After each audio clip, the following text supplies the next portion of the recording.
Un des problèmes les plus importants en philosophie moderne, souvent débattu et discuté, est appelé le problème du is-out, ou encore la loi de Hume. Et ce problème il se résume par une phrase: aucun raisonnement à l'indicatif ne peut engendrer une conclusion à l'impératif. Aucun raisonnement à l'indicatif ne peut engendrer une conclusion à l'impératif. En fait, cette formule, elle soulève une question fondamentale en éthique et en philosophie morale. Comment on peut passer de ce qui est à ce qui devrait être? Donc l'idée centrale ici, c'est qu'il n'existe pas de lien logique direct entre des prémices descriptives, c'est-à-dire des faits sur le monde, et une conclusion prescriptive, c'est-à-dire un énoncé, sur ce que nous devons ou ne devons pas faire, ce qui est moralement juste, quoi. Autrement dit, c'est pas parce qu'une situation ou un état de fait existe qu'on peut en déduire qu'il faut nécessairement agir d'une certaine manière pour le changer ou le maintenir. Prenons un exemple concret. Imaginons qu'on décrive le phénomène suivant: les vaches bloquent la route. Est-ce qu'on peut en déduire qu'il faut obligatoirement arrêter ou les laisser bloquer la route? Bah non, parce qu'il manque un élément crucial entre la description du fait « les vaches bloquent la route » et la prescription d'une action « il faut qu'ils arrêtent de bloquer la route ». Ce truc manquant, c'est justement le lien logique ou la justification morale qui nous permet de passer de l'observation d'un fait à la décision de ce qu'il convient de faire en réponse. Alors il y a une exception à la Hume, c'est dans le cadre des raisonnements avec des implications logiques de type « si, alors ».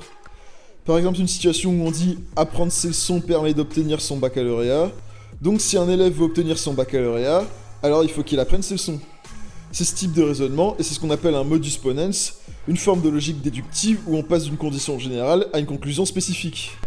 Dans ce cas, on peut effectivement passer de prémices descriptives, le fait qu'apprendre conduit au succès à un examen, à une conclusion prescriptive, l'étudiant doit étudier pour réussir. Mais cette validité logique, elle ne résout pas le problème plus général soulevé par Hume, parce que même dans ce contexte, la nécessité morale ou éthique d'une action reste à justifier. Parce qu'en morale ou en politique, on n'a pas de raisonnement en modus ponens, on n'a pas cette exception. Quand on prescrit des grands principes politiques ou moraux, on dit jamais si, alors. Et c'est pour ça que la totalité des principes moraux ou propositions politiques défendues aujourd'hui, elles n'ont pas de fondement logique. Voilà. Si on prend les débats politiques actuels, souvent les politiques partent du principe que certaines décisions ou actions, elles relèvent du bon sens. Pourtant, ce qui est considéré comme du bon sens pour une personne, ça peut être perçu comme une absurdité pour une autre. Le bon sens est toujours subjectif, et ça constitue pas une base logique pour justifier une action sur le plan moral ou politique. Parfois, il est fait référence à l'intérêt national ou à l'intérêt général, des concepts qui semblent plus proches d'une justification logique, mais même ces notions, elles manquent toujours de fondement logique, parce que, encore une fois, qu'est-ce qui justifie logiquement de défendre l'intérêt général? C'est pas expliqué, et même si c'est juste, il faut quand même une justification.